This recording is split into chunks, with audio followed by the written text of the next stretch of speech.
Assalamualaikum warahmatullahi wabarakatuh. Waalaikumsalam Waalaikumsalam warahmatullahi wabarakatuh. wabarakatuh. Selamat datang di Kelompok Kelompok Kelompok empat. 4. Kami peserta latar dari Kabupaten Bandung Barat Angkatan 3. Di kesempatan kali ini kita akan berdiskusi tentang konsep smart city dalam pembangunan kota. Sebelumnya kita perkenalan dulu ya. Nama saya Dita Amalia. Dilanjut Halo. ada teman saya. Halo, nama saya Agus Prasetyo. Halo, nama saya Saifuddin. Halo, nama saya Muhammad Rizal Mutakin, biasa dipanggil Rizal. Oke teman-teman, langsung aja ya kita mulai diskusi kali ini. Kita kan diskusi tentang smart city dalam pembangunan kota.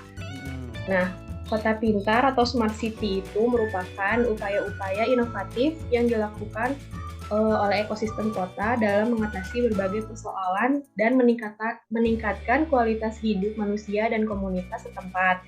Nah, dalam smart city itu diperlukan kolaborasi pemerintah daerah serta pelaku industri. Menurut Kang Sae, gimana sih untuk mewujudkan smart city?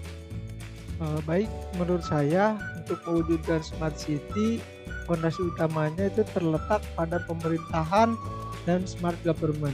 Dapat dicapai dengan mengkolaborasikan dengan ICT sebagai penunjang. Nah, gitu betul Kang Sae. Jadi kolaborasi pelayanan publik dan ICT itu pemerintahan dapat menerapkan solusi integrasi data. Dengan integrasi data, birokrasi di pemerintahan dapat dipersingkat, transparansi dan dapat terwujud, serta pemanfaatan data yang dapat mendukung pengambilan keputusan sehingga pelayanan publik oleh pemerintah dapat diakses dengan lebih cepat, efektif, dan efisien. Jadi gitu Kang Sae. Siap, terima kasih Kang Rizal. Benar-benar. Jadi menurut saya suatu kota itu dapat disebut smart city jika mempunyai karakteristik seperti yang pertama ini ya, smart governance. Yaitu smart governance adalah pelayanan publik berbasis teknologi informasi. Lalu ada lagi yang kedua, smart environment, yaitu pemanfaatan sumber energi terbarukan dan green building. Lalu yang ketiga itu ada smart economy, yaitu layanan e-commerce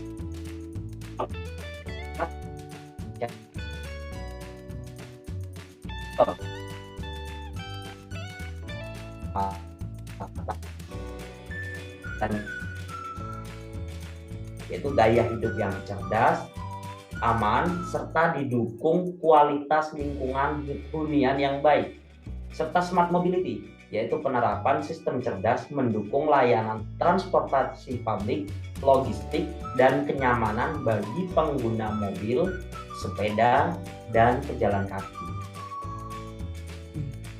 Ya, Setuju. setuju. Bagus, betul. Ya, Tapi di samping itu ada juga ya tantangannya dalam mengimplementasikan smart city. Kayak contohnya nih, pemerintah daerah itu terjebak dalam rutinitas kayak no APBD, no smart city. Terus anggapan smart city itu sama dengan TIK, bukan sebagai perubahan budaya kerja. Lalu kapasitas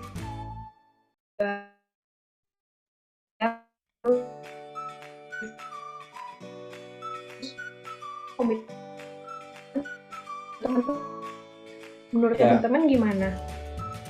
Kalau menurut saya ini ya, Teh Gita ya, untuk peluangnya itu yang pertama memastikan bahwa Dewan Smart City memiliki wawasan dan niat baik untuk membangun kota melalui upaya-upaya inovatif. Lalu menggalang kerjasama dengan semua pihak, termasuk pihak-pihak dari luar ekosistem internal kota itu sendiri. Dan selanjutnya keberanian daerah lah untuk mengembangkan kebijakan pro-inovatif dan kolaboratif. Ada tambahan mungkin dari Kang Rizal? mungkin dalam gini Mas, dalam penerapan smart city kita bisa memakai prinsip dasar smart government. Contohnya adalah mengkolaborasikan dan mengikutsertakan seluruh lapisan masyarakat, kemudian mengembangkan operasional agar lebih efisien. Terus meningkatkan manajemen organisasi, sumber daya manusia, dan infrastruktur. Kemudian membuat sistem database yang dapat diakses secara umum. Terus mengolah informasi data yang up to date atau real time. Kemudian menggunakan teknologi yang mutakhir, dan terakhir adalah adanya koordinasi antara stakeholders. Baik teman-teman, apa yang disampaikan oleh Kang Agus juga Kang Rijal, itu tentunya ada strategi yang harus dilakukan untuk mewujudkan hal tersebut. Di antaranya, 1. Mewujudkan sistem peraturan dalam birokrasi pemerintahan kota atau kabupaten yang tanggap terhadap kebutuhan masyarakat. 2. Meningkatkan kapasitas kepemimpinan kota atau kabupaten yang visioner, inovatif, serta aparatur pemerintah dalam membangun dan mengelola kota atau kabupaten berkelanjutan. Kemudian yang ketiga, menyederhanakan proses perizinan dan pelayanan bagi masyarakat dan pelaku usaha. Yang selanjutnya, membangun dan mengembangkan kelembagaan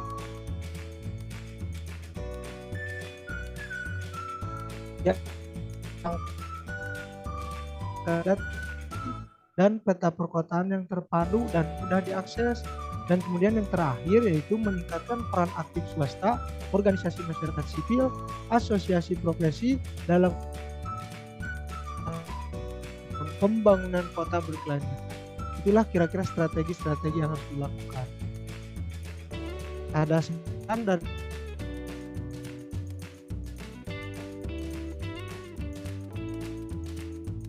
untuk ya sebagai penyelenggara layanan PAP, melakukan usaha-usaha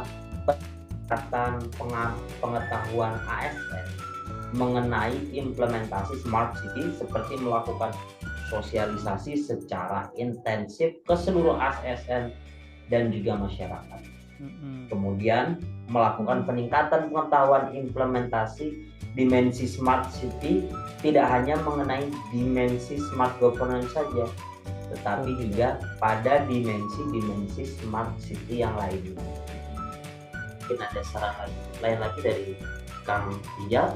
Kalau saran menurut saya sih, pemerintah juga perlu melakukan perbaikan-perbaikan ya, terutama perbaikan layanan Smart City dari berbagai dimensi yang sedang dan akan berjalan atau diimplementasikan, sehingga layanan Smart City tersebut dapat digunakan untuk mempermudah pelayanan publik, tidak hanya untuk ASN namun juga untuk masyarakat. Nah, itu mungkin saran dari saya seperti itu.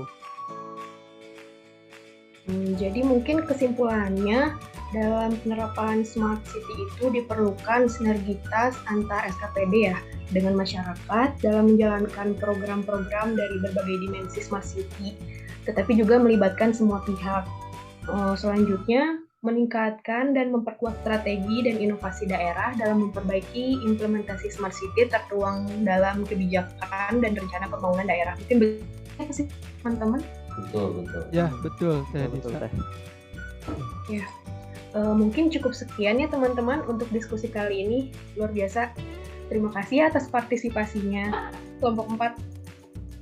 Ya, terima kasih teman-teman. Sama-sama. Terima kasih Baik. Kang Ijal, Kang Sae. Siap.